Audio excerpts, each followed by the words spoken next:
Hola, ¿qué tal? Buenas tardes. Qué bueno que pueden disponer de este tiempo para meditar en las 7 frases que Jesús dijo en la cruz.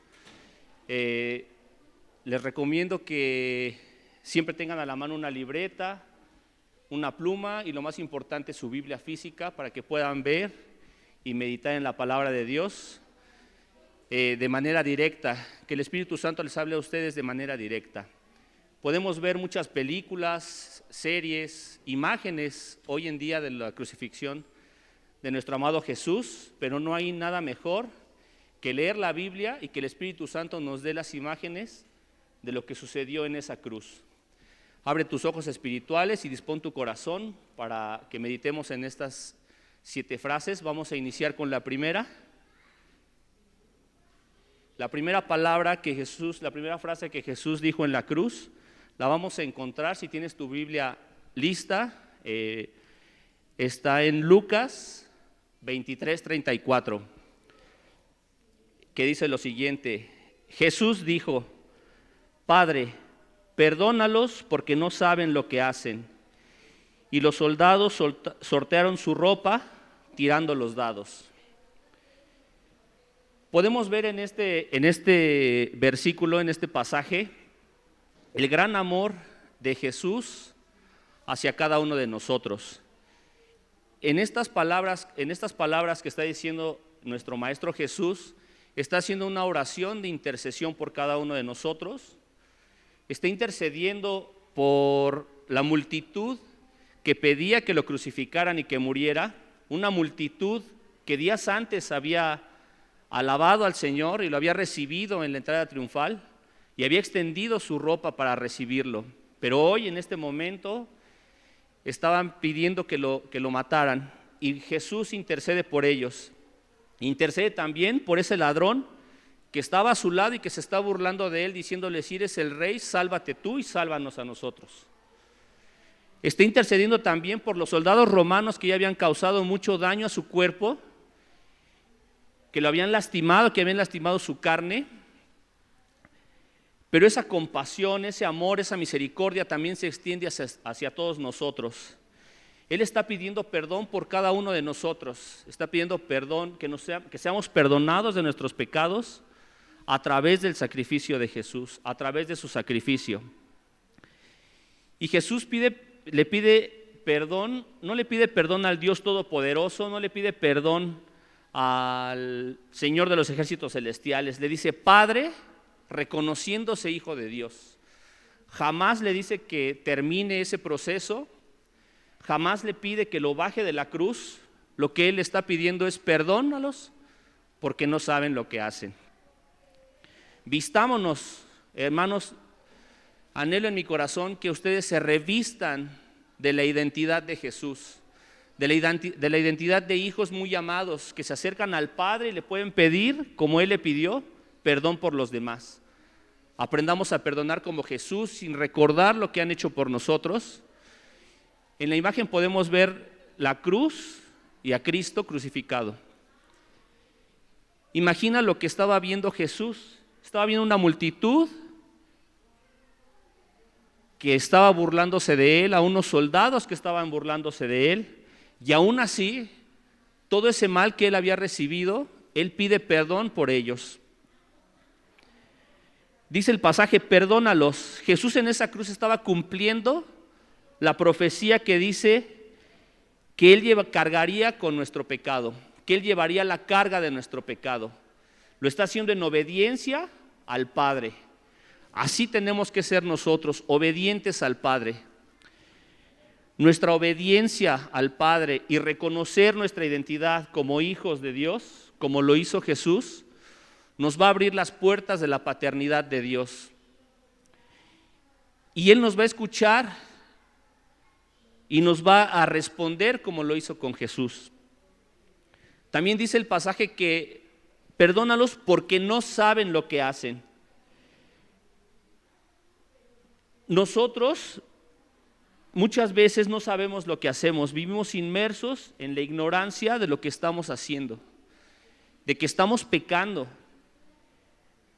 Y estos soldados, estas personas, no sabían lo que estaban haciendo. Pero cuando nosotros llegamos al conocimiento de la palabra, se nos es revelado.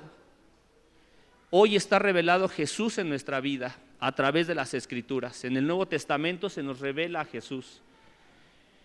Y aún así, hemos pecado sin saber lo que estamos haciendo. Y por eso Jesús pide perdón por nosotros. Por eso es que alcanza para nosotros ese perdón. Nosotros debemos anhelar en todo momento tener esa identidad de hijo muy amado por Dios. Por último, podemos ver en este pasaje que dice, y los soldados sortearon su ropa tirando los dados. Estos hombres pusieron su mirada en lo material, que era la ropa de Jesús, pero perdieron de vista lo más importante, que era voltear a ver a la cruz y ver lo que Jesús estaba diciendo en ese momento. ¿Cuántas veces nosotros hemos perdido de vista a nuestro Señor en esa cruz y pensar que ya pagó por nuestros pecados y podemos hacer lo que sea? No perdamos de vista la cruz, no perdamos de vista el sacrificio que Jesús hizo en esa cruz para perdón de nuestros pecados y que Él cargó con ellos. Y pongamos atención en la paternidad de Dios. Lo más importante y el amor que muestra el Padre para con nosotros es haber entregado a su único Hijo para perdón de nuestros pecados. Es una muestra inapreciable del amor de Dios para nosotros. Las palabras de Jesús, las 7 palabras, esta es la primera. Las palabras de Jesús son una muestra inapreciable del gran amor que Papá tiene por cada uno de nosotros. Al perdonarnos, y lo más importante del perdón de Dios para nosotros a través de Jesús, es que nos colocó en una relación correcta con Dios. Y esa relación correcta, dice la palabra que es una relación correcta con Dios, es una relación de padre e hijos e hijas muy amadas por Dios. Eso fue lo que ganó Jesús en la cruz al darse por completo. Hoy, amados hermanos, los invito a que se den por completo a Jesús, a Dios, entréguense por completo así como Jesús lo hizo. Ser verdaderos hijos de Dios, ser hijos entregados como lo fue Jesús y poder acercarnos al Padre confiadamente y poder hacer nuestras peticiones a Él. Te damos gracias, Padre, por el amor que tuviste por nosotros y perdonarnos a través de Jesús. Te damos gracias, Espíritu Santo, porque nos es revelado el sacrificio de Jesús, la importancia de este sacrificio. Y le damos gracias a nuestro amado Jesús por haber entregado su vida en esa cruz por nosotros. Gracias, amados hermanos. Y la segunda palabra que Dios nos da, o que el Señor dijo en la cruz, fue precisamente, abriendo sus Biblias, por favor, en Lucas 23:43. Te aseguro que hoy estarás conmigo en el paraíso. Bueno, vamos a agarrar un poquito de contexto de lo que quiso decir nuestro Señor, nuestro amado Jesús, con estas palabras. Recordando que a su diestra y a su izquierda teníamos a 2 ladrones, lo dice una versión de la Biblia, o criminales en otra versión. Pero creo que ha quedado un poquito cortito esta parte. ¿Por qué les digo que se queda corto? Recuerden que los criminales tenían leyes como nosotros en aquella actualidad, que si robaban eran juzgados, tenían que pagar lo que habían robado y una multa adicional. ¿Estamos de acuerdo? O tenían que pasar un tiempo en la cárcel para cubrir sus pecados, pero la crucifixión era un pecado, era un acto sumamente fuerte. Y precisamente ahora entendemos que en esa cruz, donde nuestro amado Jesucristo fue crucificado, había 2 ladrones sumamente peligrosos, posiblemente asesinos, posiblemente violadores. Y esas 2 personas, que no, la Biblia no nos muestra su nombre ni los crímenes que cometieron, pero entendemos que por ser crucificados eran sumamente peligrosos, tuvieron sus acusadores. Y quiero que presten mucha atención en esto, por favor, porque la enseñanza va por ese mundo, por ese lado. Esos dos ladrones tenían a sus acusadores, los cuales estaban preparados, tenían un rencor muy, muy fuerte en contra de esos dos ladrones, porque posiblemente entraron como dice la palabra, ¿no? Entraron en la noche, el ladrón, para robar, matar y destruir.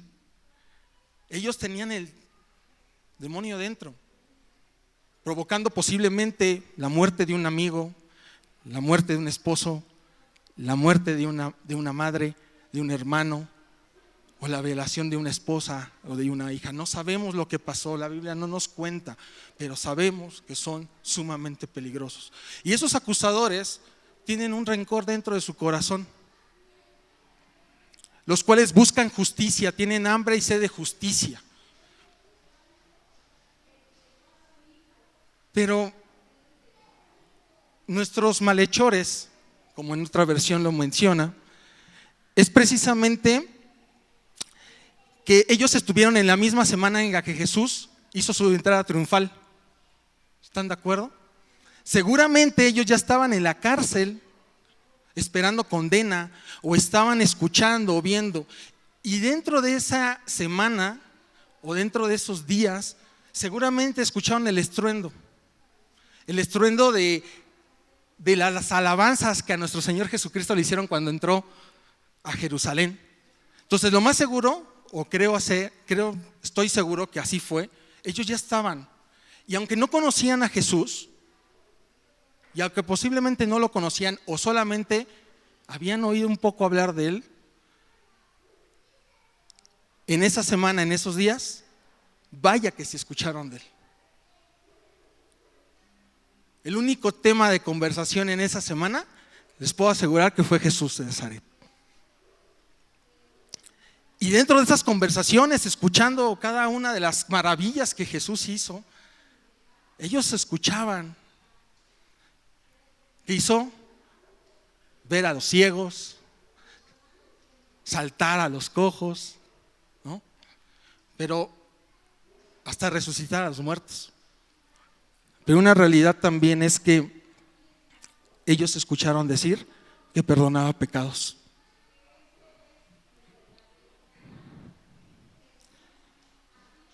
Ellos fueron también llevados a la cruz por los actos delictivos que hicieron. Y he estado estudiando un poco acerca de esto. Era normal que veían pasar por las calles de Jerusalén o de Roma o de todas las ciudades que Roma gobernaba, que cuando una persona era crucificada, la gente lo veía, lo apedreaba, lo insultaba. Pero en esa ocasión iban 3 personas. Y la multitud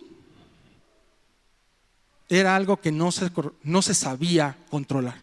Entre gritos, llanto, sufrimiento, dolor, desesperación.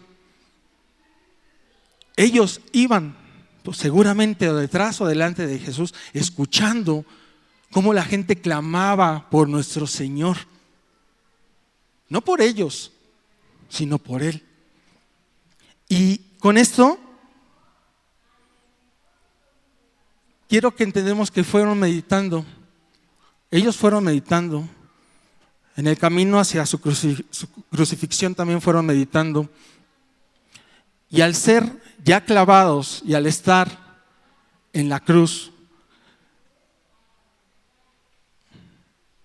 lo que acabamos de escuchar, lo que nuestro amado Jesús dijo como su primera palabra ya en la cruz, es: perdónalos porque no saben lo que hacen.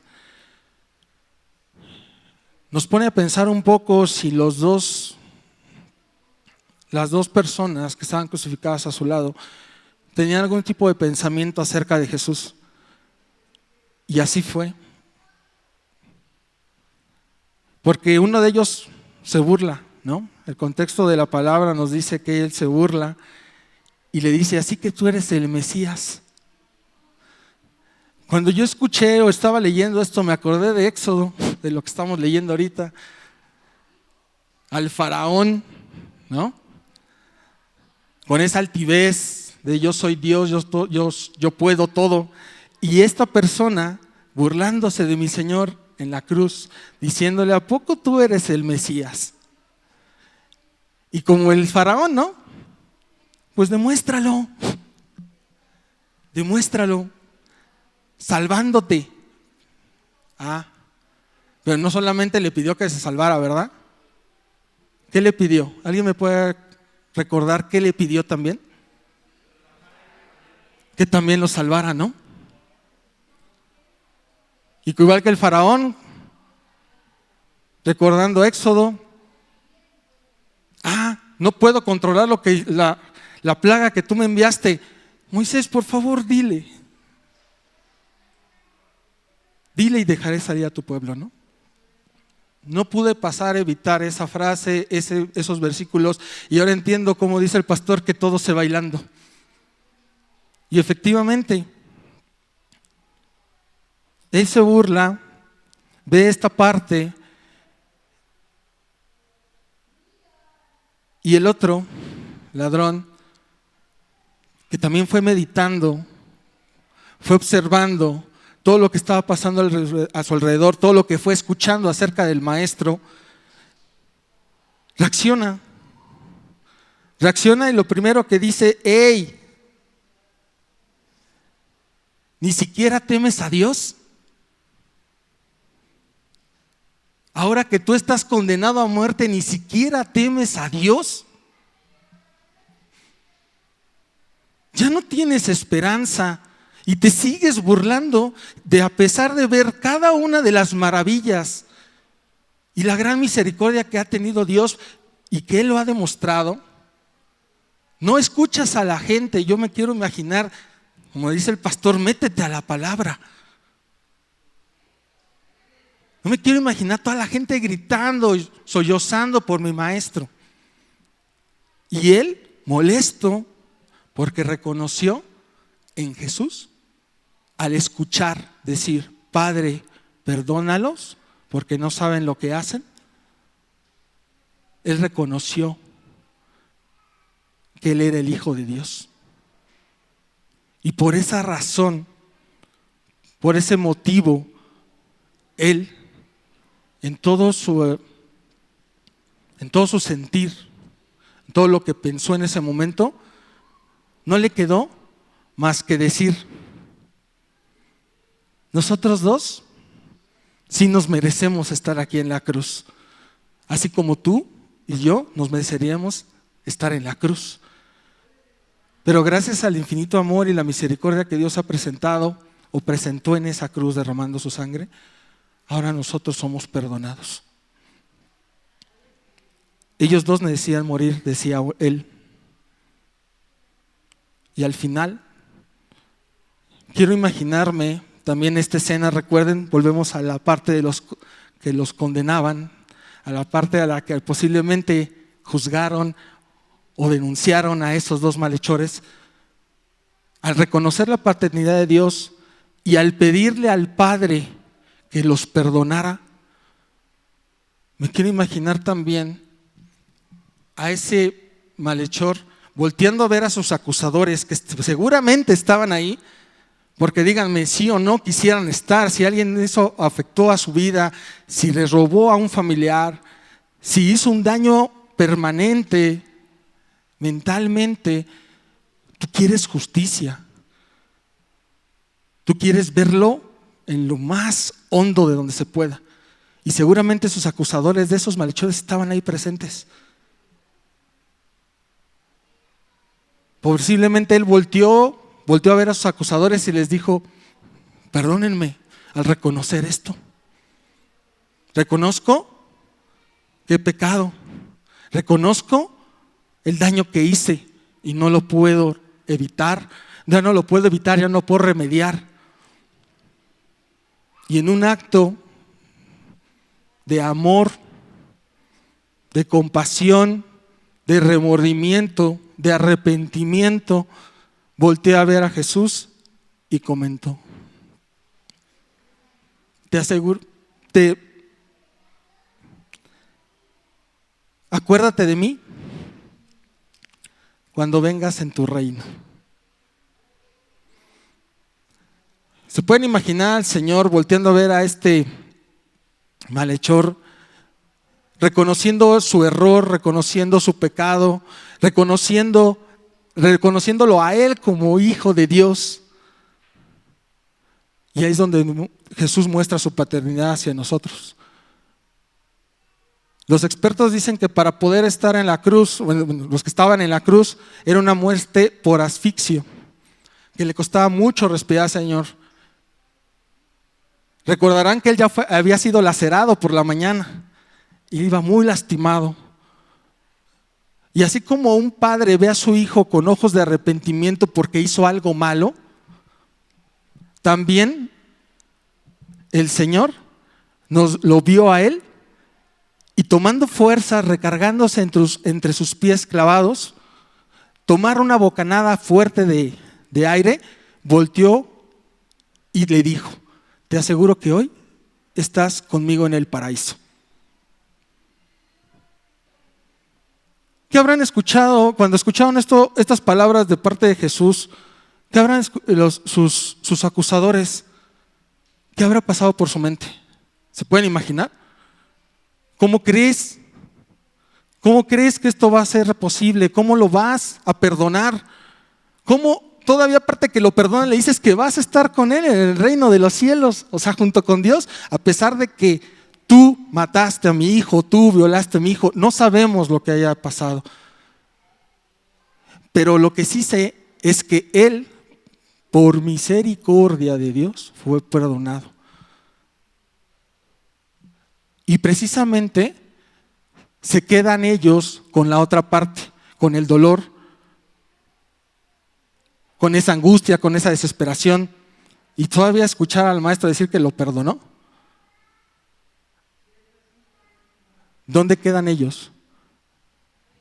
¿Dónde quedarían ustedes? Y ahí viene el proceso.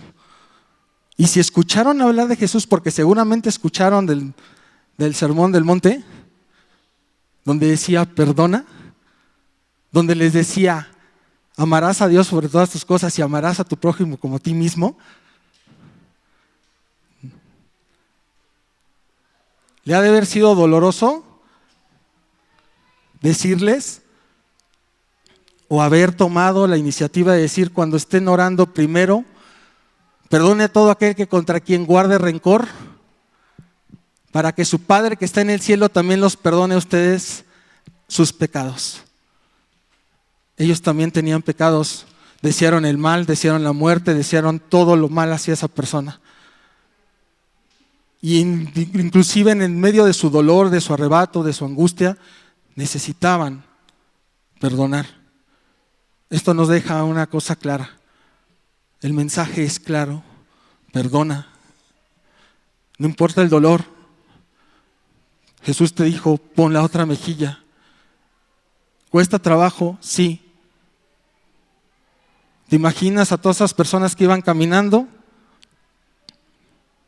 Tú como persona pidiéndole redención al Señor, que has sido perdonado, y aquellos acusadores, o a lo mejor hiciste algún mal, y ellos diciéndote hipócrita, ahora te dices cristiano.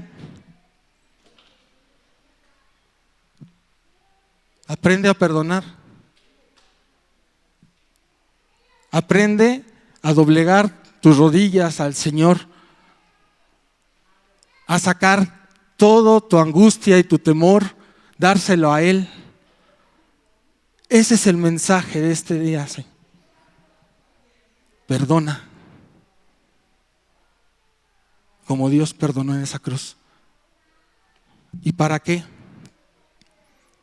Para que tú, al perdonar, Él te asegure que el día de hoy, al perdonar a esa persona que tanto rencor le tienes, estará contigo en el paraíso. Él te dará tu paz, Él enviará a su consolador, que es el Espíritu Santo, dará consuelo y te dará nuevos pensamientos, porque nueva persona somos, o nueva criatura somos en Cristo Jesús. Es lo que queremos. Perdona y agradece a nuestro Señor su sacrificio. Muchas gracias. Pues estamos recordando las palabras de Jesús en la cruz. Le doy gracias a Dios, me tocó la tercera palabra de Jesús y quiero invitarlos a que la podamos leer juntos. Juan 19, 26 y 27. Cuando Jesús vio a su madre al lado del discípulo que él amaba, le dijo: apreciada mujer, ahí tienes a tu hijo. Y al discípulo le dijo: ahí tienes a tu madre. Y a partir de entonces, ese discípulo la llevó a vivir a su casa. Durante las tres palabras que han acontecido, podemos ver en Jesús la actitud de un hijo que agrada el corazón del Padre y que, como es un hijo que agrada el corazón del Padre, refleja la naturaleza de éste. ¿Cuál es la naturaleza de Cristo?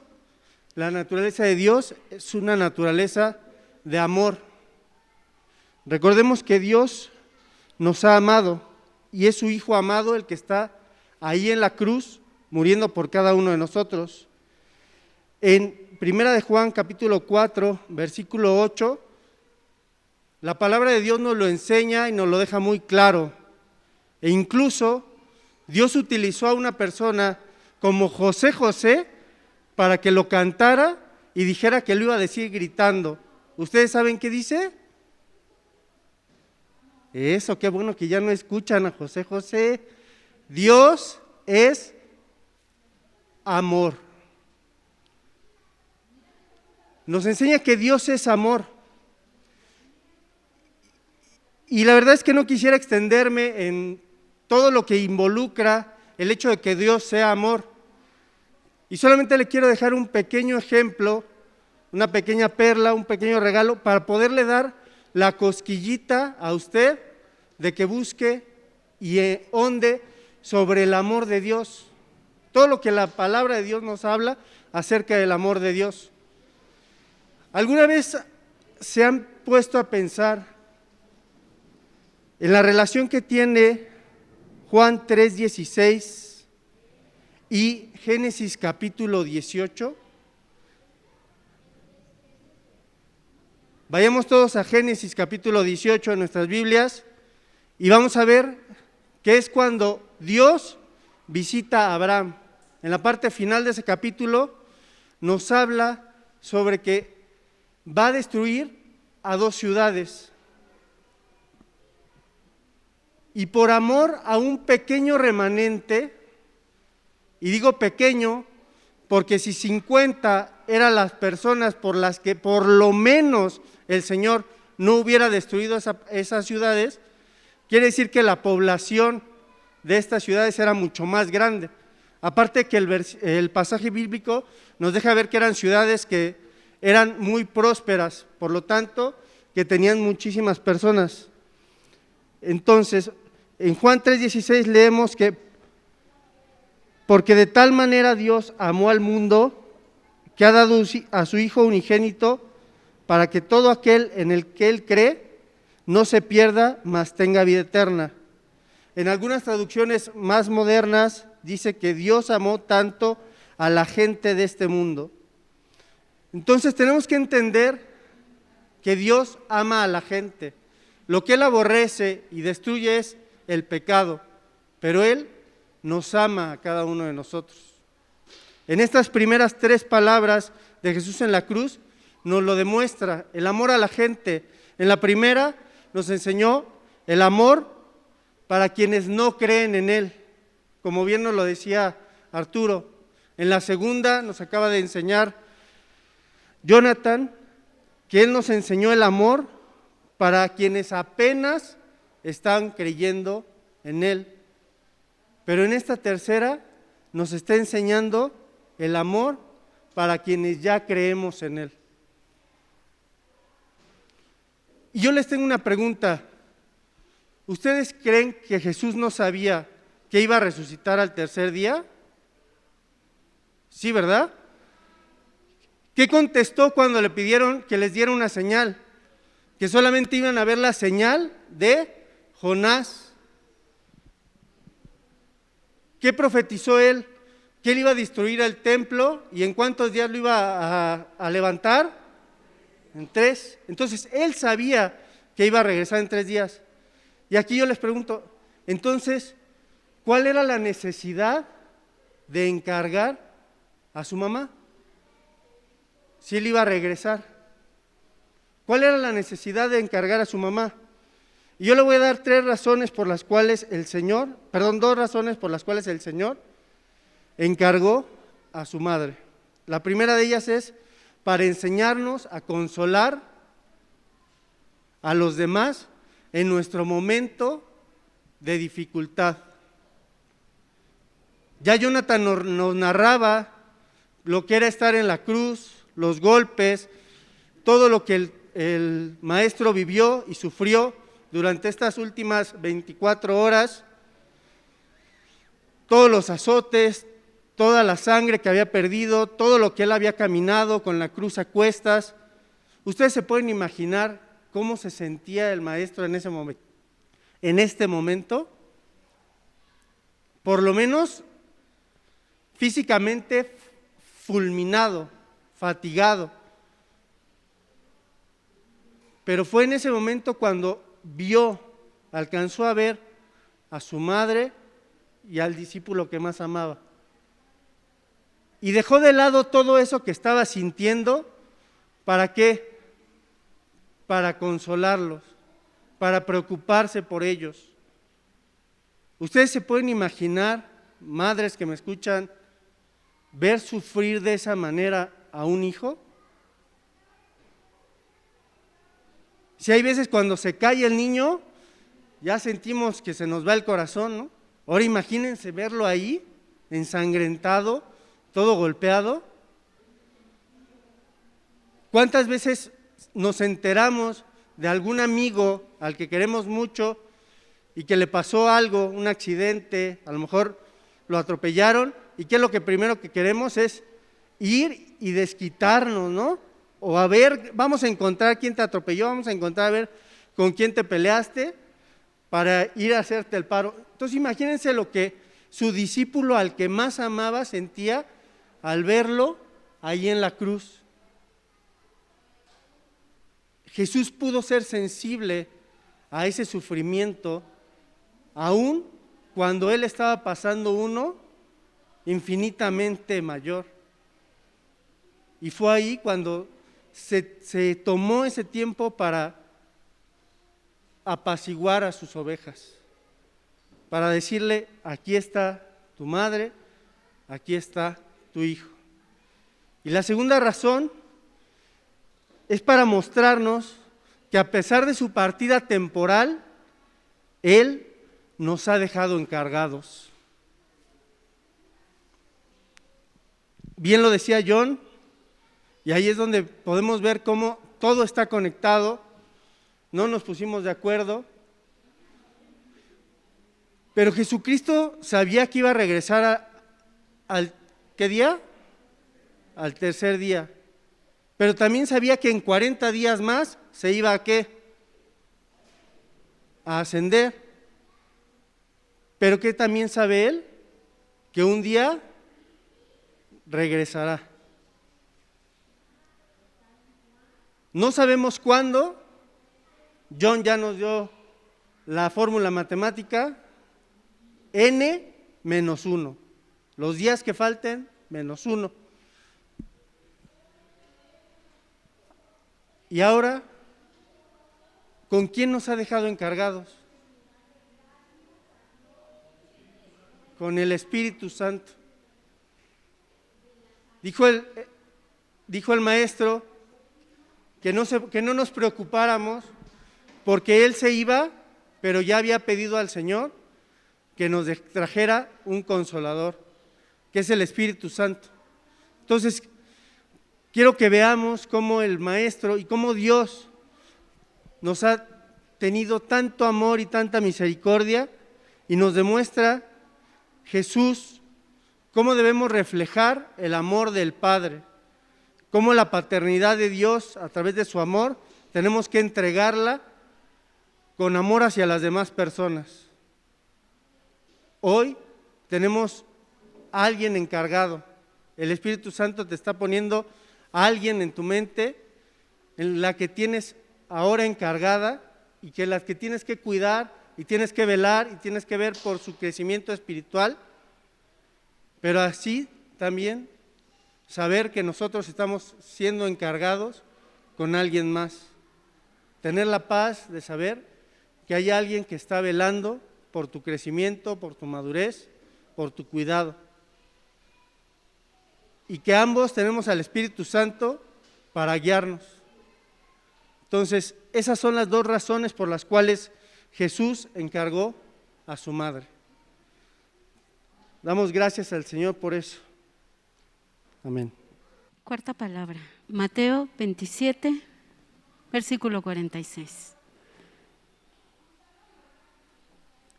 A eso de las 3 de la tarde, Jesús clamó en voz fuerte: Elí, Elí, lema sabactani, que significa: Dios mío, ¿por qué me has abandonado? Cuando llegamos al punto de esta palabra, cuando llegamos al punto en que Jesús menciona estas palabras, Jesús ya había recorrido mucho. El trayecto ya había sido bastante largo. Después de haber enfrentado juicio sobre él y de haber soportado la espera de su condena, que no fue nada corta, Jesús llega hasta este momento después de haber sido azotado, flagelado, casi muerto. Recordemos que Jesús fue puesto en la cruz al borde de la muerte. Él ya había sido muy maltratado a este punto. Seguramente para él el trayecto ya había sido muy largo, más largo de lo normal. La agonía se estaba prolongando. Jesús solamente estaba esperando su muerte.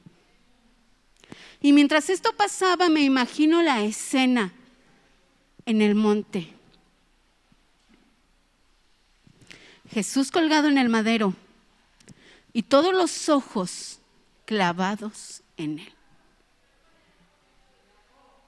esperando que Jesús muriera. Nadie le podía quitar la vista de encima. Algunos tenían curiosidad de lo que Jesús haría. Otros esperaban con ansiedad su muerte. Otros simplemente lo miraban con ojos esperanzadores, creyendo que algo pasaría en el último momento y que Dios no permitiría que su hijo llegara hasta el momento de sucumbir.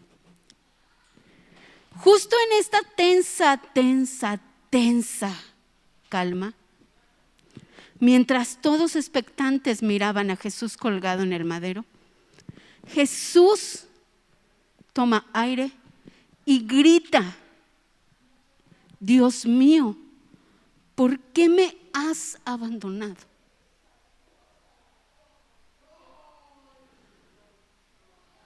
Con esas palabras, Jesús rompió el silencio. No fueron palabras suaves. Él no estaba hablando suavemente, ni para sí mismo o para que lo oyeran algunas personas. La palabra de Dios dice que clamó. Y debemos entender que cuando alguien clama es un grito apasionado que sale desde nuestras entrañas para que sea escuchado como una onda expansiva. Es un grito de dolor, de desesperación, lleno de toda la pasión que estaba Jesús viviendo justo en ese momento. Después de que él dice estas palabras, la tierra se remueve, violentamente se estremece y el velo del templo se parte en dos. De esa magnitud fueron las palabras y el grito que Jesús exclamó: Dios mío, ¿por qué me has abandonado? Pareciera que el Padre se olvidó de Jesús. Pareciera que olvidó a su Hijo colgado en el madero. ¿Por qué el Padre olvidaría a su único Hijo en la cruz? Si era su Hijo amado quien le complacía, si era el amado que le producía gran gozo, aquel que no tuvo pecado, el que fue siempre obediente. ¿Por qué entonces el Padre abandonaría a su propio Hijo justo en este momento de agonía y de dolor que él estaba viviendo? ¿Dónde queda entonces la tierna, compasiva y amorosa paternidad de Dios? Muchos se han preguntado esto, porque sí pareciera que el Padre abandonó y desamparó a Jesús en la cruz. Y muchos estudiosos afirman que así fue. Pero olvidamos todos dos aspectos importantísimos que este pasaje nos deja ver. Número 1, Jesús le habló a su Dios, no le habló a su Padre. Por eso cita el Salmo 22:1 y le dice: Dios mío, ¿por qué me has abandonado? Justo en esta palabra, Jesús no le habla a Dios como Padre. Y número 2, justo en ese momento, Jesús era 100% hombre. Porque recordemos que el pecado entró por un hombre. Un hombre entonces tenía que llevar el peso absoluto del pecado de todos. Por eso, justo en ese momento, Jesús era 100% hombre. Jesús, en total humanidad, recibió y llevó sobre él el pecado de todos nosotros, de nuestras generaciones pasadas y de las que vienen. Era un gran e infinito peso de pecado sobre él. Ahí en la cruz, entonces el Padre no estaba mirando a su Hijo. Estaba mirando al Cordero que se estaba ofreciendo a Dios como sacrificio para limpiar el pecado de toda la humanidad. Y Jesús no estaba mirando a su Padre, estaba mirando al Dios, al que estaba obedeciendo y el cual lo estaba abandonando por convertirse en pecado por todos nosotros. Recordemos que el pecado no solo lleva a la muerte a aquel que lo comete. El pecado nos separa automáticamente de Dios. Por eso es que justo en este momento, cuando Jesús lleva el pecado de todos nosotros, Dios tiene que separarse de él. Justo fue ahí en la cruz que Jesús se sintió desamparado y entonces sintió el abandono de su Padre. Vamos a leer lo que dice Isaías 59:2. El problema está en que sus pecados los han separado de Dios. Por causa del pecado, Él ha escondido su rostro de ustedes y ya no quiere escucharlos. El pecado trae separación. Nos separamos de Dios. Justo fue por esto que pareciera que el Padre abandonó a su Hijo, cuando en realidad era Dios quien se estaba separando del Cordero inmolado.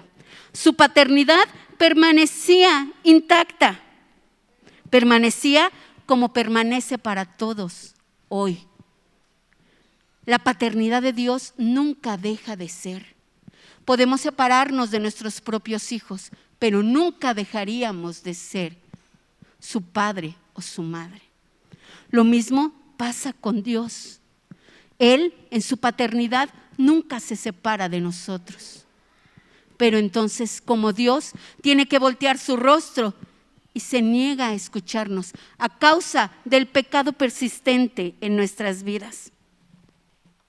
Dios tuvo que dejar a Jesús colgado en el madero, solo por un breve, pero muy largo y agonizante momento, justo antes de que Jesús muriera. Segura estoy que para Jesús fue el momento más largo de toda su existencia aquí en la tierra. Porque después de haber vivido en eternidad perfecta al lado de su Padre, trabajando con Él, compartiendo con Él, tuvo que hacerse 100% humano y venir a la tierra, ser obediente y obediente hasta la muerte de cruz. Es por eso que Él cita en este momento el Salmo 22:1 diciendo: Dios mío, ¿por qué me has abandonado? Salmo profético que describe perfectamente el abandono de Dios al Cordero inmolado a causa del pecado por todos nosotros. Nuestros pecados hicieron que nuestro Salvador sufriera el impacto de sentirse abandonado y desamparado, solo y separado de su Dios. Pero Él sabía que su Padre lo estaba esperando. La agonía y el abandono terminarían justo para dar paso a una amorosa bienvenida y a la gloria venidera que lo recibiría más adelante. Por último, quiero leerte esta frase, medita en ella. Todo aquello que nos separa de Dios ensombrece nuestra relación con el Padre, al grado de sentirnos desamparados y totalmente alejados de Él. Jesús lo hizo todo en la cruz para disipar las penumbras y mantenernos cerca del Padre. No volvamos a las tinieblas. Que Dios les bendiga. Vamos a continuar con nuestra quinta palabra, que se encuentra en Juan 19:28 y la vamos a leer en Nueva Traducción Viviente. Jesús sabía que su misión ya había terminado y para cumplir las Escrituras dijo: tengo sed. En este texto podemos dividirlo en 3 partes. Me voy a enfocar en 2 de las 3, pero quiero tocar por muy encima la primera, que es el cumplimiento de las Escrituras. Al momento de que Jesús dice esto, Jesús ya es consciente de que hubo escrituras escritas con profecías para que Él estuviera en ese momento. Y 2 de ellas las encontramos en el Salmo 22:15 y en el Salmo 69:21, que hablan sobre la parte donde le van a dar de tomar el vinagre a nuestro maestro y hablan sobre que Él va a sentir esa resequedad y va a sentir la boca seca al grado de que se le junta la lengua con el paladar. La segunda parte que se puede dividir este texto es la humanidad de Jesús, como ya nos lo enseñaron ahorita. La humanidad de Jesús fue necesaria para que todo se cumpliera. La humanidad de Jesús fue el punto clave para que Él pudiera perdonar nuestros pecados. La necesidad de Jesús en ese momento era agua real. La necesidad de Jesús era tomar un poco de agua para poder seguir y para poder estar delante de Dios, para poder recibir el peso de nuestros pecados. En este momento al que Dios ya es 100% hombre y pide un poco, en esta frase, en esta palabra que dice tengo sed, se le da a probar el vinagre, porque fue eso. Jesús no tomó el vinagre, no tomó un vaso, no tomó 1 litro, Solamente sus labios tocaron el vinagre y se cree, y yo creo que fue para poder seguir y poder decir lo que va a continuar después. La tercera parte en la que este texto se divide es el estado espiritual de Jesús.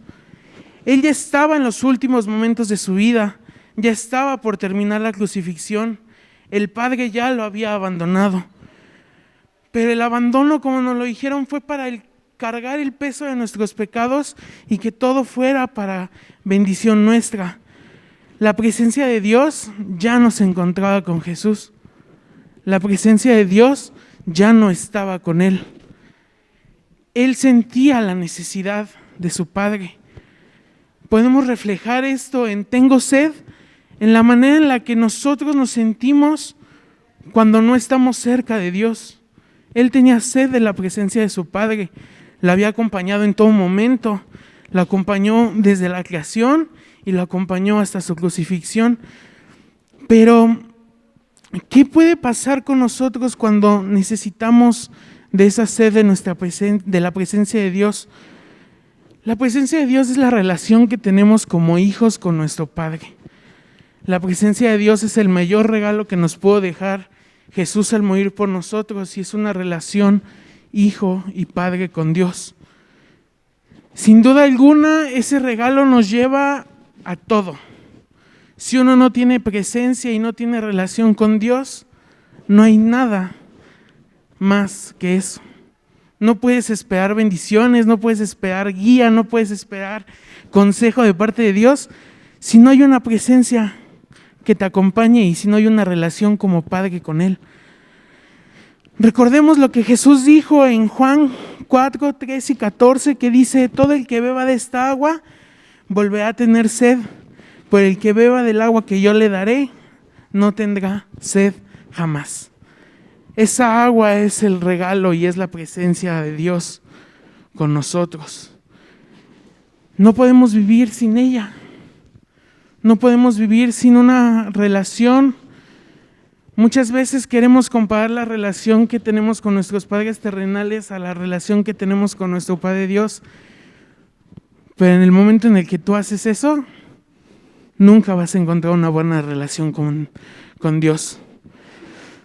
Para ir finalizando, muchas veces vamos a llegar flagelados, humillados, derrotados y burlados, porque así llegó nuestro Maestro a esa cruz, y así vamos a llegar muchas veces a la presencia de Dios. Las circunstancias de nuestras vidas nos van a llevar a eso, y los actos de nuestra vida y que decidamos tener nos van a llevar a llegar así. Pero siempre vamos a tener una fuerza y una manera de decir: Padre, tengo sed de ti. Es importante que como hijos nunca dudemos en mostrarnos con esa carnalidad y esa humanidad ante Dios. Un hijo debe anhelar pasar tiempo con su padre. Por eso llega a tu cita con tu papá, que Él siempre tendrá en su presencia un vaso de agua para saciar tu sed. Dios los acompañe. Mi privilegio poder servir a ustedes y al Señor el día de hoy, hermanos. Vamos a empezar continuar con esta sexta palabra. Permítame.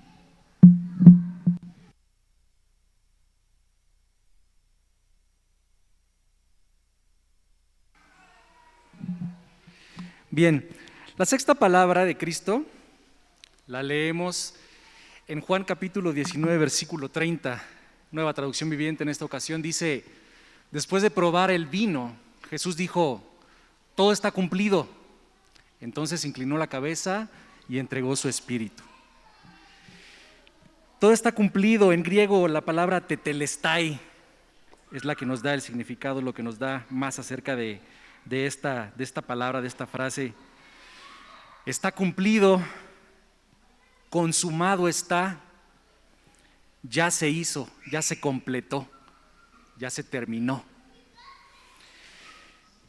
En esta ocasión, hermanos, trataré de ser breve porque quiero abordar dos perspectivas en esta ocasión para esta palabra en particular, para que nos pongamos lentes de hijos y entendamos esta parte, esta sexta palabra con lentes de hijos, pero también la entendamos desde la perspectiva del Padre. Para cada una de esas he preparado una serie de puntos, pero de forma general, desde la perspectiva de hijo en este pasaje es, él cumplió. Cuando él dijo esto, él dijo, papá, yo ya cumplí lo que me mandaste a hacer, ya lo completé, ya lo hice. Lo que tú me pediste que yo hiciera por los que me diste, ya está hecho, ya acabé, ya cumplí. Desde la vista del hijo, desde la vista del padre, la satisfacción de él por ver que este plan perfecto se haya cumplido, que esto se haya completado. Él está satisfecho, y ahorita vamos a mostrar estos 5 puntos en la perspectiva de ambos. Está satisfecho que este plan se cumple. Vienen ahí algunas otras cositas y algunos otros destellos que vamos a compartir en unos minutos alrededor de la vista del Padre. Iniciemos con la perspectiva de los ojos de los hijos de Dios. Desde este punto se puede abordar la sexta palabra de la siguiente forma. Número 1, la obra de salvación está completa. Punto número 1. Nosotros, desde ese punto de vista, no hay nada más que podamos hacer para tener la salvación. Ya Cristo lo hizo todo, Él ya hizo el trabajo, ya lo completó, ya entregó, ya se entregó. No hay nada que podamos hacer para nuestra salvación porque todo esto ya fue hecho por Cristo en la cruz. Ese es el número 1. Por si quieren ir anotando, trataré de ir tan despacio como sea posible. Número 2, la gracia de Dios es suficiente. Piénsenlo como hijos. Debemos entender que por las cosas que hagamos, por tan bien que nos portemos y por todas nuestras obras humanas, no merecemos la salvación. Es por la gracia y por creer que Él es el ungido, es el Mesías, es el Cristo. Por tener fe en Él y por gracia es que seremos salvos. Entonces, la gracia es suficiente, será suficiente y no nuestros actos para obtener la salvación. Punto número 2, con vista de hijo. Punto número 3, el poder del pecado ha sido vencido con vista de hijos, porque mis pecados fueron comprados a ese precio de sangre, que también hemos aprendido. Por tanto, hay que vivir en esa libertad, hay que estar tranquilos sabiendo que ya se pagó, que Él pagó por esos pecados. Y más aún, no hay nadie, no hubo, no hay y no habrá quien venza y haya vencido a la muerte. Desde ese punto de vista podemos saber que el pecado ha sido vencido, se venció al pecado y se venció a la muerte también. ¿Quién más puede hacer eso? Número 4, la humildad y obediencia. Desde el punto de vista de hijos, la humildad y la obediencia importante. ¿Por qué? Porque Jesús se sometió a la voluntad de su Padre. A pesar de haber pedido, Señor, por favor, pasa esta amarga copa de mí, pero que no se haga lo que yo digo, sino tu voluntad. Él se está sometiendo a lo que el Padre le dice. Entonces, como hijos de Dios, debemos seguir este ejemplo y someternos a la voluntad. ¿Por qué? Porque en el plan perfecto de Dios, como este de salvación, así como el plan perfecto que Él tiene para cada uno de ustedes y para mí, Él siempre hará lo mejor para usted. Por tanto, en el tema de humildad y obediencia, debemos buscar siempre su voluntad y no la nuestra. Número 4. Número 5 y último, desde la perspectiva de hijos, compartir el Evangelio. Como hijos, debemos compartir el mensaje de salvación a todos por igual. No deberíamos estar pensando si alguien lo necesita o no, siempre lo necesita. Debe de compartirse por igual, debe darse por igual a todos. Entonces, en esta consumación y en el punto número 5 último, con vista de hijo, compartir el Evangelio es importante para todos aquellos quienes lo conocen y quienes no lo conocen. Lo que usted está haciendo al compartir la palabra, lo está haciendo bien, siga haciéndolo bien y en donde hay oportunidades en aquellos que no la conocen, vaya por ellos. Con esa inspiración que el Espíritu Santo le puede dar. Esos son los 5 que puedo compartirles con vista de hijos y ahora desde la perspectiva del Padre, en esta sexta palabra.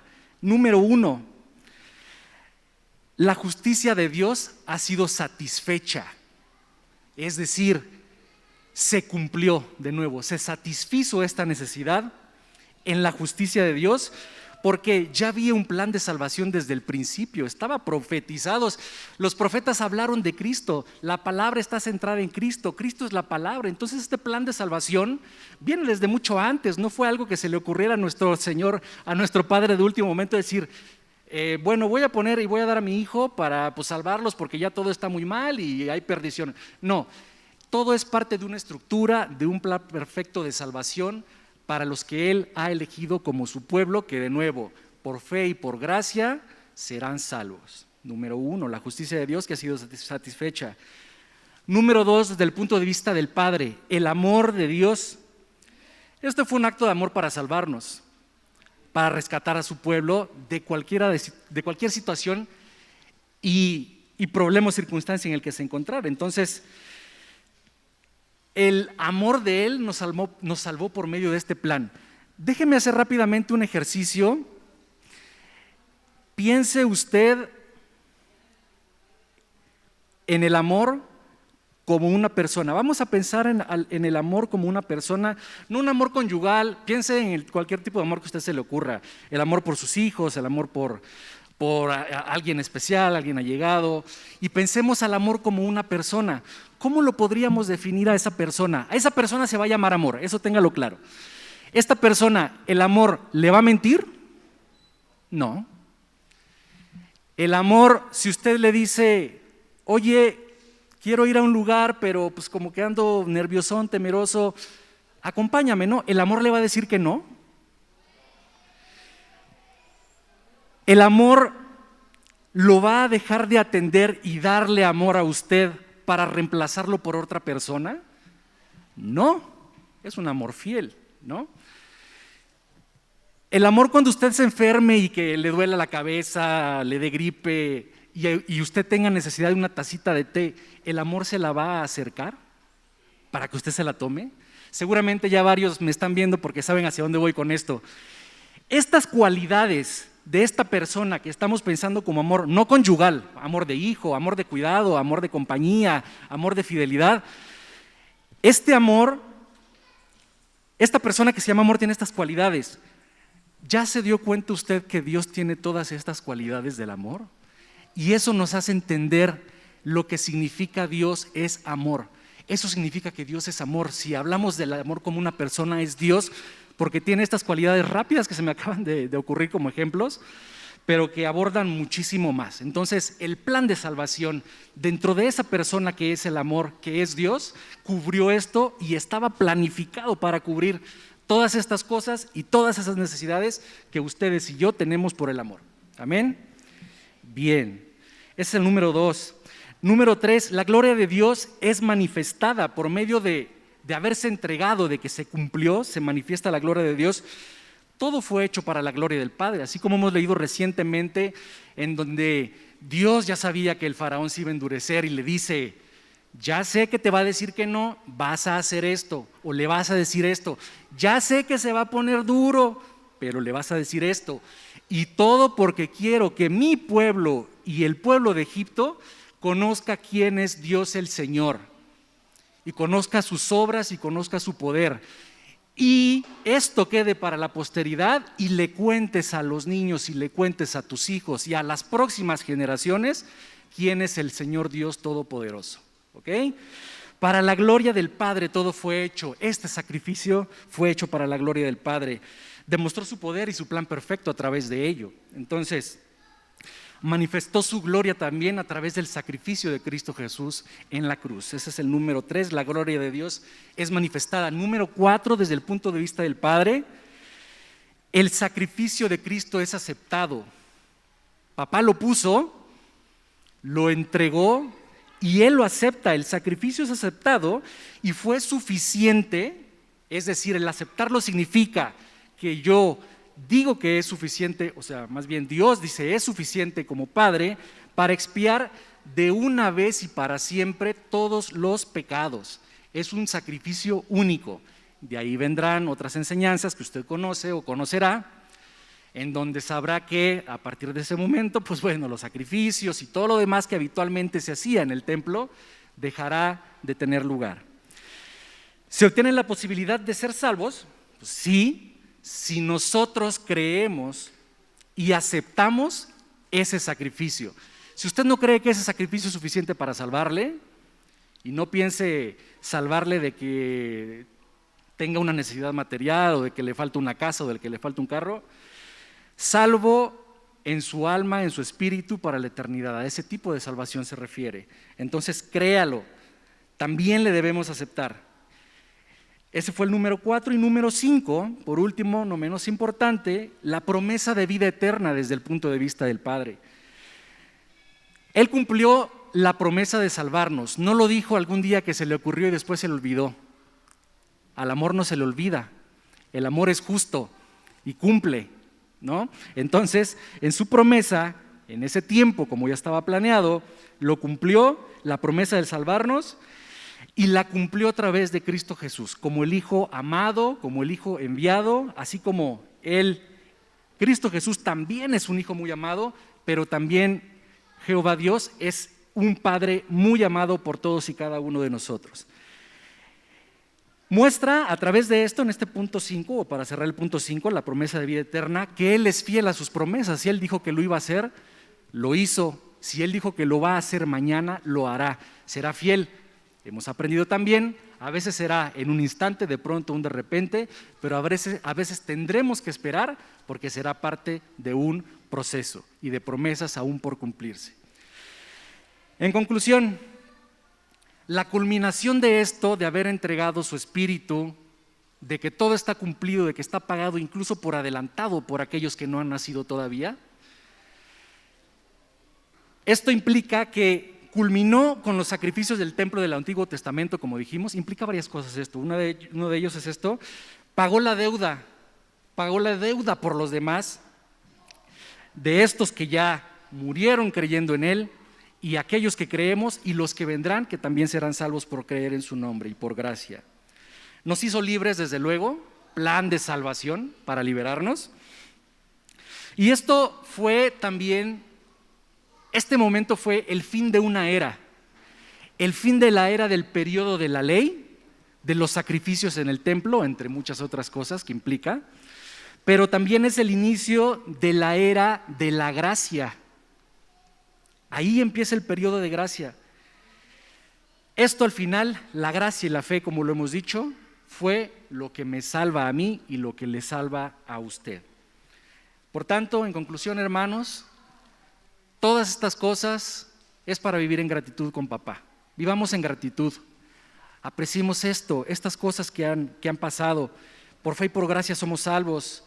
Y recordemos siempre el valor de los méritos ganados en la cruz por Cristo Jesús, ¿no? Todo esto que hemos dicho, todo esto que he tenido el privilegio de compartirles y poder servir hoy, sea para la gloria de Dios. Tetelestai, consumado es, completado está entregado, está pagado por adelantado. Dios les bendice. Tengo un gran problema. Siempre me dejan muchos minutos a mí. Y ahora se comieron mis minutos. Entonces tenemos dos opciones. Ven, Brendita, ayúdame, hija. Podemos decir gracias a Dios o me escuchan mis minutos que me tocan. ¿Cuál quieren? Ha sido de gran bendición escuchar varias voces y poder saber lo que Dios siempre hace en nuestras vidas. Y ese mensaje con el cual Él culmina, Jesús está ya prácticamente hecho toda la obra de redención a nuestro favor. Todo el amor del Padre se ha vertido a favor de nosotros, un amor que no se queda en una cruz, sino que nos acompaña todo el tiempo. Y cuando yo meditaba para este año en las palabras de Jesús, me podía pensar y llegaba a esta conclusión que les quiero compartir. Espero la puedan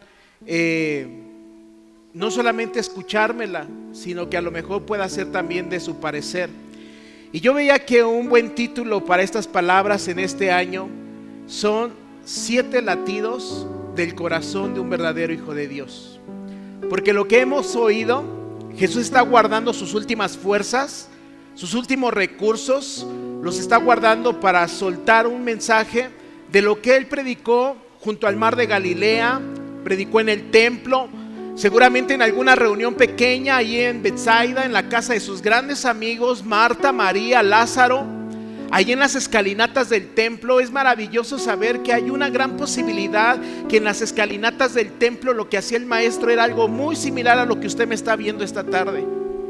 Que él aprovechaba las escalinatas del templo y ahí se sentaba y la gente lo rodeaba para poder escuchar un mensaje que le pudiera cambiar la vida para siempre. Porque Jesús no anduvo buscando las grandes plazas. Jesús no andaba buscando sinagogas y les tocaba la puerta para ver si les podían abrir y dar un espacio para predicar. Jesús predicaba desde la barca, en las escalinatas del templo, en el monte de Getsemaní. Ahí predicaba el Señor. Entonces, estas palabras no han sido solo sonidos de la boca del Hijo de Dios, sino son sus últimos latidos con los cuales el Señor nos quiere atraer a Él. Tus pies no te han traído esta tarde. Tu automóvil y tu camión o el metro o como hayas llegado no te ha traído esta tarde. Ha sido un latido del corazón de Jesús, porque un latido es hacia afuera, luego se contrae el corazón. Eso ha sido lo que te ha traído esta tarde. Un latido del corazón de Jesús que te atrapa y te retrae a los brazos de papá. Él está enviando un mensaje no solo de redención, sino de estación. Digan conmigo, redención y estación. Eso es lo que ha hecho Jesús. Nos ha redimido, pero Él nos quiere estacionar en los brazos de papá. Y por eso leemos de esta manera en la séptima palabra que la hallamos en Lucas 23:46. Leemos: en ese momento Jesús clamó a gran voz y dijo: Padre, en tus manos encomiendo mi espíritu. Y después de haber dicho esto, expiró su último aliento. La Biblia no tiene casualidades. La Biblia no tiene casualidades en ninguna de sus páginas y por ninguno de sus pasajes. Así que no es casualidad que la primera palabra comience diciendo: Padre, ¿me ayudan? Padre nuestro. Y que termine diciendo: Padre, en tus manos encomiendo. Padre, perdónalos. Así comienza Jesús hablando y termina diciendo: Padre, en tus manos encomiendo mi espíritu. Miren, amada iglesia, yo termino muy rápido aquí. Podemos tener resuelta la vida en muchas áreas al exterior de nosotros. Podemos tener resuelto el qué comer, el qué beber, dónde dormir. Podemos tener resuelto que hasta nos podemos dar lujos en la vida, porque algunos hasta pueden darse lujos, y podemos tener resuelto todo eso. Pero hay que reconocer en algún momento de nuestras vidas lo roto que estamos al interior, en el alma, en los sentimientos, en las emociones y sobre todo en el espíritu. Y eso no se puede comprar con dinero. Qué bueno que tengas una gran carrera, qué bueno que tengas un gran negocio, qué bueno que te vaya bien en la vida, pero hay momentos en la vida que lo único que corresponde es decir: Padre, necesito encomendarme en tus manos porque no sé ni por dónde ir. No sé cómo se va a solucionar esta situación, porque usted y yo no fuimos hechos del hierro extraído de las montañas. Fuimos hechos de la fragilidad del polvo. Y cuando Jesús clama y dice: Padre, en tus manos encomiendo mi espíritu, es reconocer que en nuestra humanidad necesitamos a un Dios fuerte y a un Padre eterno que nos sostiene en sus brazos en el momento más difícil y en la situación más oscura por la cual podamos pasar. El punto no es si estás roto o estás quebrado por dentro. El punto es a dónde vas cuando estás roto y quebrado por dentro. Porque para comprar una despensa puedes dar un tarjetazo, puedes pedir prestado, te consumes toda la quincena en el almacén, pero hay cosas que al interior de nuestras vidas solamente papá, cuando llegas y le dices: toma mi vida en tus manos, Señor, ya no sé qué hacer, no sé cómo voy a salir de esta situación con mi matrimonio, con mis hijos, Padre, mi vida está en tus manos. Es ahí donde Dios despliega sus recursos de una manera impresionante. Estar en las manos de papá Padre, en tus manos encomiendo mi espíritu, están en las manos de papá, yo estoy seguro que es la decisión más importante en nuestras vidas después de decirle a Jesús, eres mi Salvador.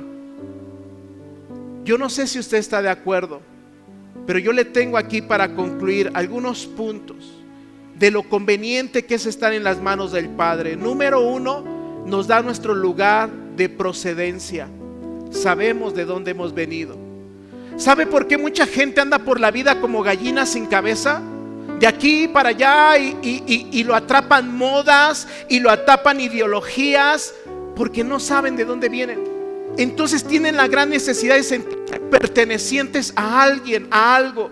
Y entonces comienzan a vestirse de cierta manera, comienzan a consumir marcas de cierto prestigio para sentirse que pertenecen a algún círculo social o que pertenecen a cierto extracto de la sociedad. Pero realmente lo que están buscando es pertenecer a Dios, pero no lo saben. Cuando estamos en los brazos del Padre, recibimos identidad. ¿Usted sabe quién es? Usted es irrepetible. Yo le pregunto, ¿cuántos Moisés hay en la Biblia? ¿Cuántos Moisés hay en la Biblia? Ayúdenme, por favor, ya terminé. ¿Cuántos Moisés hay en la Biblia? 1. ¿Cuántas Ruth hay en la Biblia? ¿Cuántas Anas hay en la Biblia? Nos podemos llamar de la misma manera, muchos de nosotros, porque había María de Betania, había María, la mamá de Jesús. Te puedes llamar de la misma manera, pero eres único e irrepetible. Cuando tú estás en las manos de papá, no imitas nada. No imitas nada. En el principio, cuando yo comencé a predicar, tomaba la forma de ser de cierto predicador, quería pararme de cierta manera, quería hacer el mensaje de cierta forma, y era un rotundo fracaso, hasta que entendí que Dios me dijo, hazlo como yo te he dado tu esencia. Y en ese momento me quité de caretas y de posturas y simplemente dije, voy a hablar del Dios que me cambió la vida para siempre, y es mi Rey, mi Salvador, y es mi todo, y Él cambió mi vida de principio a fin. Somos únicos e irrepetibles. 3. Cuando estamos en las manos de papá, Él nos da nuestro lugar de seguridad. Ahí estamos seguros, confiados, alentados, esperanzados. No importa lo que venga, no importa lo que pase, hay un escudo de protección alrededor de nosotros. Escucha bien esto, palabras tan hermosas que vos le dice a Ruth, el Dios en cuyas alas has venido a refugiarte, te bendiga. Ese es el Dios del que usted está escuchando esta tarde. Él es el Dios que los cobija debajo de sus alas y les da protección. Y número último, Él nos da un lugar de destino. Él nos da un lugar de destino. ¿A dónde vamos al terminar esta reunión? ¿A casa? A lo mejor algunos de ustedes no han comido, ¿verdad? Yo tengo un montononón de miedo, porque en mi casa no hemos comido. Entonces estoy con miedo de terminar la reunión. No sé si me van a agarrar a mordidas o me van a decir a dónde vamos a ir a comer. Y tengo miedo. Dile al de al lado, el pastor tiene miedo. No sé, tal vez vas a ir a ver a algún familiar. No sé a dónde vas. Pero la pregunta es, cuando terminen tus días aquí en la tierra, ¿a dónde vas? Porque solo la muerte de Jesús nos lleva al reino de los cielos. De cierto te digo, hoy estarás conmigo en el paraíso. ¿Cuántos saben que Jesús no miente? Dile al de al lado, despiértalo con un codazo lleno de amor, despiértalo y dile, ¿cuántos saben que Dios no miente? Y si Jesús dijo, hoy te digo que estarás conmigo en el paraíso, hoy es hoy, no mañana, es hoy. Y por eso necesitamos estar en las manos de papá, porque no hay mejor lugar que estar en sus manos. Padre, en tus manos encomiendo mi espíritu. Mira palabras de Jesús en Juan 16:28. Yo vine del Padre para estar en el mundo y ahora me voy del mundo para estar con el Padre. Wow, cuánta intimidad, cuánta identidad, cuánta seguridad tenía Jesús. Él sabía que un día vino del cielo a la tierra, pero ahora salía de la tierra y regresaba ¿a dónde? ¿A dónde? Al Padre. Al Padre. Muchos se quieren ir al cielo, muy pocos quieren estar con el Padre. Porque creen que en el cielo la vida es como en la playa, la vida es más. No sé, tengo mis dudas, de verdad. Pero cuando estamos en el Padre, regreso al Padre. Por eso Jesús dijo que estamos sentados juntamente con Él en los lugares celestiales. Espiritualmente estamos sentados al lado de papá. Él nos oye, Él nos mira, Él nos toma, Él nos lleva, Él nos mete y nos saca de su historia. Él tiene propósitos y planes eternos sobre nuestras vidas. Dios es un Padre bueno. Y concluyo con estas palabras del centurión, que ya para estas horas han de haber sido pronunciadas. El oficial romano que estaba frente a él, frente a Jesús, al ver cómo había muerto, exclamó: este hombre, ¿qué era? Verdaderamente un verdadero hijo de Dios. ¿Sabes que tu forma de hablar delata qué tan hijo, qué tan hija de Dios eres? Termino. Anoche recordamos aquí la detención de Jesús y Él es llevado a la casa de Caifás y de Anás. Fíjate cómo estaba tan corrompido el sistema político y religioso de los días de Jesús, que había dos sumos sacerdotes, Anás y Caifás. ¿Cuándo? Dile al de al lado, ¿cuándo se había visto eso? Es como si hoy tuviéramos dos López Obrador. No, Dios escuche nuestras oraciones. Yo sé que muchos aman a López Obrador, pero hay que orar por ese hombre. Tiene un papel encima impresionante. Esos días de Jesús, el sistema político y religioso estaba tan corrupto, tan podrido, que había dos sumos sacerdotes, Anás y Caifás. Y estando en la casa de ellos, se acercan a Pedro y le dicen: tú eres uno de ellos, porque tu hablar te delata. Solo de oírlo hablar. Yo estoy convencido que se referían a su acento. Es como nosotros oímos un argentino y decimos que habla cantadito, pero yo conozco pastores extranjeros que cuando me oyen hablar dicen: ustedes son los que hablan cantadito, ¿verdad? Yo sé que a eso se referían cuando oyeron a Pedro. Tu tono de voz, tu cantadito, te delata que eres Galileo, que eres del Señor. Pero traigamos una analogía. Cuando la gente nos oye hablar, se da cuenta si somos verdaderamente hijos de Dios, o solamente somos una farsa, o somos un sepulcro blanqueado, que por fuera parecemos hijos de Dios, pero por dentro estamos llenos de huesos y de corrupción de muertos. Hay que tener cuidado, amada iglesia, porque Jesús no solamente murió para darnos salvación, sino para darnos transformación. Tenemos que ser una persona nueva, porque de modo que si alguno está en Cristo, nueva criatura es. Las cosas viejas, he aquí, todo es hecho un verdadero hijo de Dios. Vamos a estar de pie, vamos a orar y vamos a dar gracias a Dios por la palabra que nos ha sido impartida.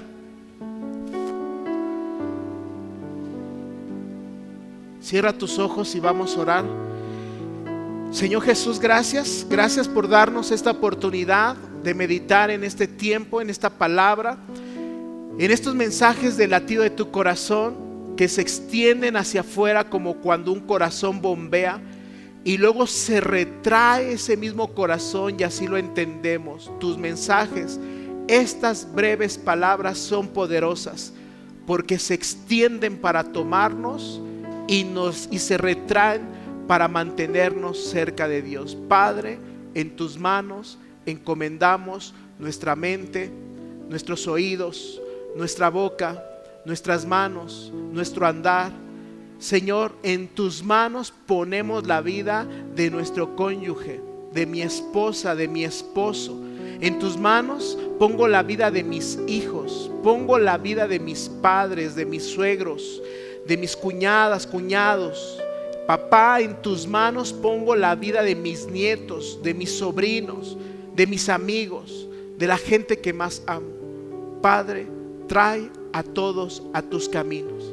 Así como nosotros hemos tenido el privilegio de oír este mensaje esta tarde, que muchos más estén oyendo tu mensaje. Oramos, papá, y declaramos que no hay lugar más seguro para nuestras vidas que estar contigo. Padre, en el hueco de la palma de tus manos, esculpe la vida de cada uno de tus hijos y de tus hijas muy amadas.